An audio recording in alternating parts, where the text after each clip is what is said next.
Pernah kepikiran nggak gimana caranya sebuah keyakinan yang mendunia bisa nyatu sama tradisi lokal yang umurnya udah ratusan tahun? Nah, hari ini kita bakal bongkar jawabannya dan sumbernya, ini yang seru, dari buku pelajaran anak kelas 3 SD di Indonesia. Ini kan pertanyaan besar yang dihadapi banyak masyarakat di seluruh dunia ya. Tapi ini jadi penting banget di Indonesia, negara yang punya ratusan suku dan tradisi yang kaya banget. Yuk, kita telusuri bareng-bareng gimana negara dengan populasi muslim terbesar di dunia ini ngajarin soal keseimbangan itu ke generasi mudanya. Jadi, panduan kita kali ini adalah sebuah modul ajar tentang kearifan lokal. Tujuannya jelas banget, ngajarin para siswa gimana caranya bangga sama budaya Indonesia mereka yang unik, tapi di saat yang sama, tetap patuh sama ajaran Islam.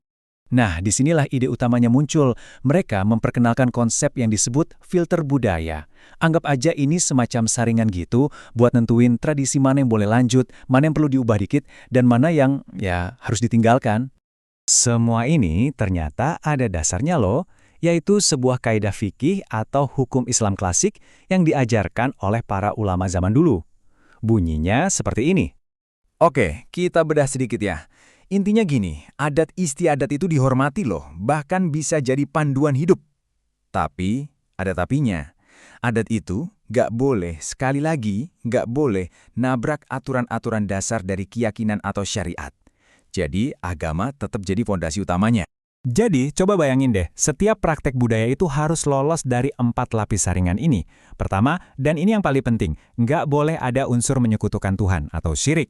Kedua, harus halal dan baik. Ketiga, harus sopan, sesuai adab. Dan yang terakhir, nggak boleh bikin sombong.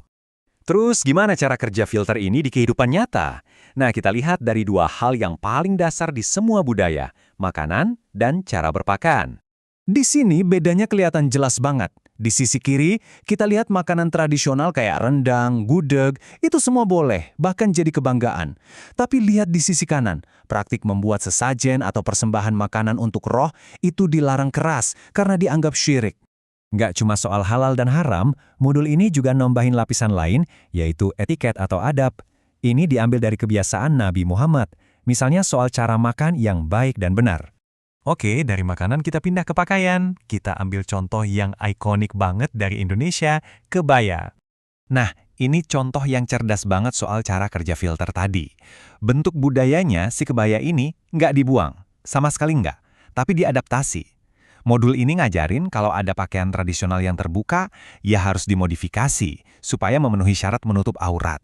Aturan filternya juga berlaku lebih jauh lagi. Ada aturan spesifik buat laki-laki dan perempuan biar nggak saling meniru cara berpakaian.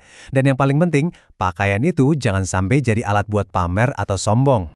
Oke, kita lanjut ke studi kasus berikutnya. Kali ini kita lihat gimana filter ini diterapkan di bidang arsitektur tradisional dan kesenian.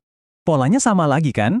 Di satu sisi, arsitektur rumah adat itu dipuji karena desainnya yang pinter, yang sesuai sama alam, dan mencerminkan nilai Islam seperti menghormati tamu. Tapi, di sisi lain, kebiasaan lama kayak menggantung jimat di pintu itu ditolak. Kenapa? Karena lagi-lagi dianggap syirik. Jadi poin utamanya jelas banget. Menurut kerangka ini, perlindungan itu datangnya cuma dari Tuhan. Titik, bukan dari benda-benda mati. Nah, ini bagian yang menarik banget. Modul ini secara khusus bilang kalau bidang seni itu butuh kehati-hatian ekstra. Jadi, nggak semua seni itu sama. Ada kategori-kategorinya. Jadi, ada pemisahan yang jelas di sini. Seni yang isinya pesan moral atau bagus buat kesehatan, kayak pantun dan pencaksilat, itu didukung. Seni rupa kayak batik dan tenun juga boleh, selama motifnya bukan makhluk hidup. Tapi, membuat patung atau gambar makhluk bernyawa utuh, itu yang dilarang berdasarkan hadis tertentu. Jadi, ini area yang cukup kompleks ya. Untuk merangkum semua pelajaran tadi, modul ini ditutup dengan sebuah analogi.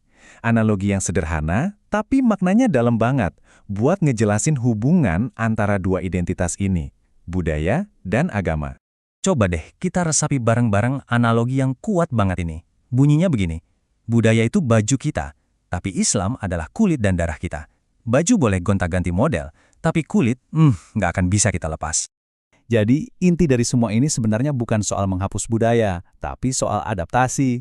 Kerangka ini nunjukin sebuah proses yang terus berjalan. Gimana caranya kita bisa menjaga keunikan budaya lokal, tapi tetap memastikan semuanya pas di dalam bingkai keyakinan kita. Pada akhirnya ini bikin kita mikir lebih luas lagi ya kan?